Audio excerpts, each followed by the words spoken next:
Hey guys, let's get more news about Steelers, but first, don't forget to subscribe and leave your like. Ravens appear on verge of naming Voorhees, Rosengarten starters along O-line. The Baltimore Ravens are inching closer to putting together their new offensive line, but John Harbaugh isn't quite there yet. After parting with 3 starters from last season, the unit could include 2 players with 0 experience. They are the front-runners right now, but the head coach is waiting to make the call official. The Ravens used a second-round pick on Roger Rosengarten this year, a college teammate of the Pittsburgh Steelers' Troy Fautanu. They drafted Andrew Voorhees late in last year's draft, a high prospect whose draft value sank due to injury. Voorhees is now healthy and on the verge of being a starter, but not just yet.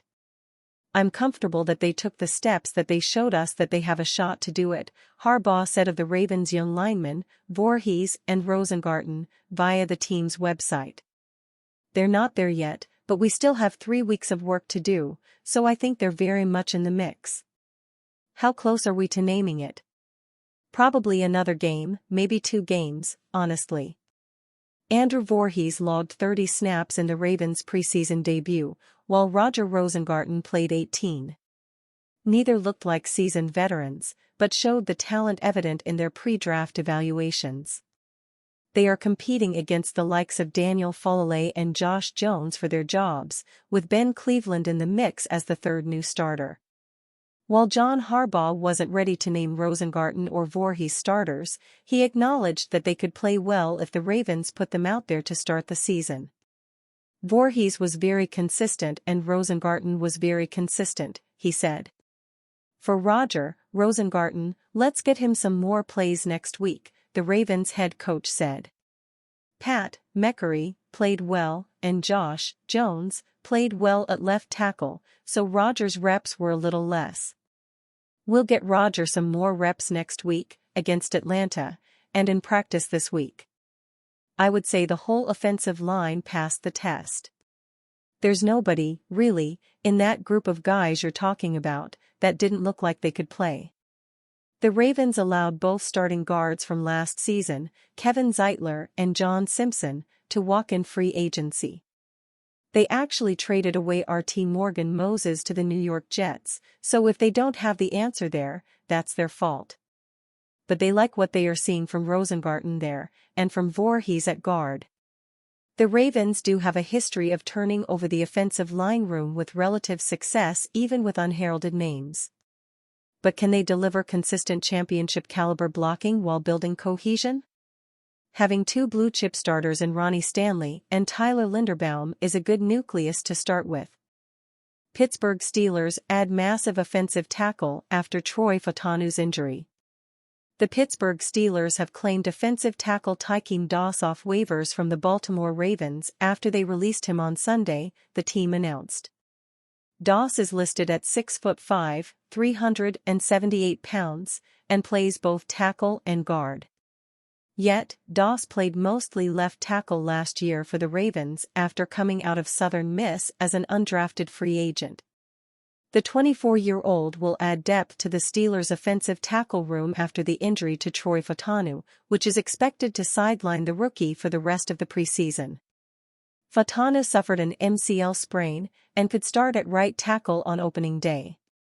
Still, the Steelers have been pigeonholed into playing Broderick Jones at left tackle without enough tackle depth to compensate for Fautanu's absence. Now, Doss should allow the Steelers enough players to shift Jones around to get left tackle reps if they so choose. For now, the Steelers are playing Dan Moore Jr. at left tackle while Jones plays right tackle, which has remained the alignment along the offensive line for much of the season. Spencer Anderson has started shitting out to tackle in recent days to help pick up the load left behind by Fautanu. Doss is a massive tackle for that size and seems to fit Arthur Smith's style of road-grading offensive linemen who are run-blocking first. That should allow Doss to make an impression on the Steelers as he pushes for a practice squad spot. Steelers' financial offer to Brandon Aiyuk reported, Arthur Smith discusses team's WR position. Albert Breer of SI.com has the Pittsburgh Steelers contract offer to San Francisco 49ers wide receiver Brandon Aiyuk.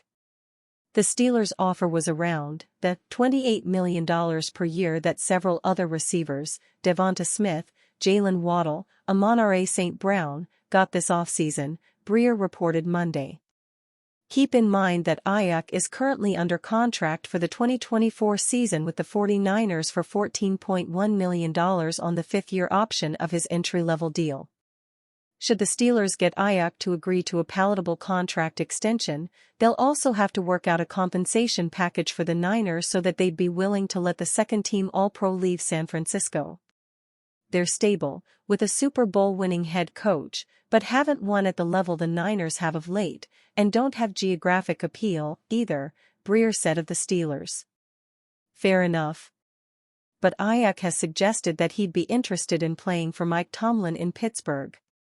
And whatever geographic shortcomings the Steelers may have when it comes to tempting the native of Reno, Nevada, the other two teams apparently interested in offering him similar money to leave San Francisco are both in the northeastern part of the country. One is the Cleveland Browns. The other is the New England Patriots. The Patriots offered a deal in excess of $30 million per year. New England also has a rookie head coach, rookie quarterback, and sits on the other side of the country from where Aiyuk grew up, went to college, Arizona State, and has played as a pro, Breer continued. So San Francisco, which last moved in the contract negotiation back in May, is in position to strike a deal with a guy they'd like to pair over the long term with Purdy, George Kittle in his 30s, and the football odometer starting to run high on the bodies of Christian McCaffrey and Deebo Samuel. Things have gotten quiet the past couple of days, an indication that the Niners have finally moved off the spot they occupied in May. In June, it was reported that the Niners had offered between $26 million to $28 million per year annually to extend Aiyuk's contract. Given the never-ending rumors about the Steelers' interest in the receiver, on Monday I asked defensive coordinator Arthur Smith if he thought his unit had enough firepower at the wide receiver position as currently constructed. "All I'm worried about is who I have," Smith said.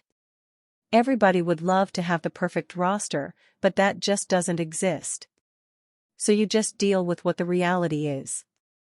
Whoever they bring in here, it's our job, my job, more importantly to worry about the guys who are here and put them in the best spots." One spot where the Steelers are far from perfect is at wide receiver.